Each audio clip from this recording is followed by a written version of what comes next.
Here's the Rolex 16600, arguably the best of the almost vintage. This is you would call it pre-owned at this point, because the 16600 was sold from 1989 to 2008. So arguably the ones earlier in the cycle are legitimately vintage, and the ones that are newer are pre-owned, because I believe to be considered truly vintage you have to be 20 or 25 years old.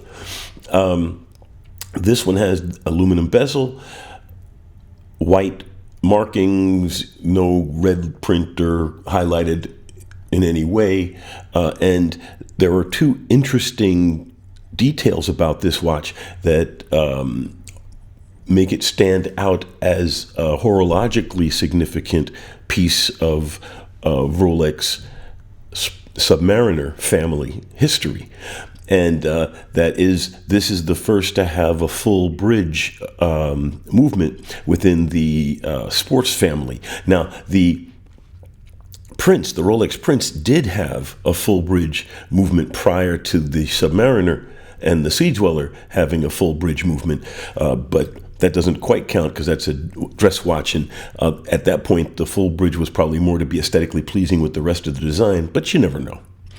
However, the other interesting aspect of the 16600 is there is no Cyclops. It is a date model of the Submariner family, but it has no magnifying lens on it. So another argument that this is one of the vintage to collect, because it is interestingly different from most of the other subs with date that you will find.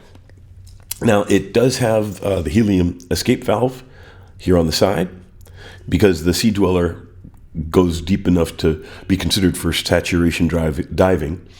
And all in all, it really is a historical step in the progression of the Sea-Dweller and the whole Submariner family.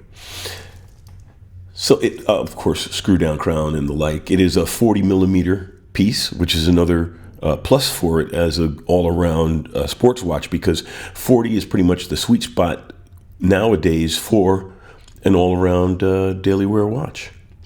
So let's see what it looks like on the wrist.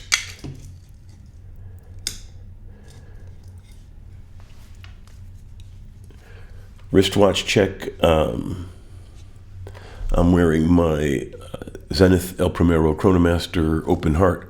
I really do like this watch, and I like it even more on this Blue Alligator, which I used to have on my JLC, but it really does talk to this watch way more.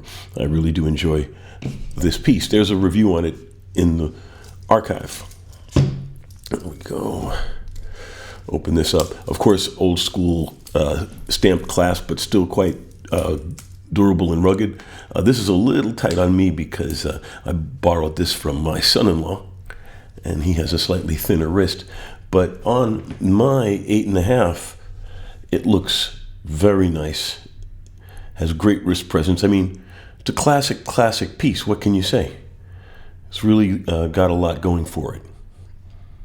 So, just wanted to have a quick review of what I think about the piece. I think it's an excellent collectible and totally worth your while to look into if you wanted to get yourself something in the Submariner family. Thanks for watching.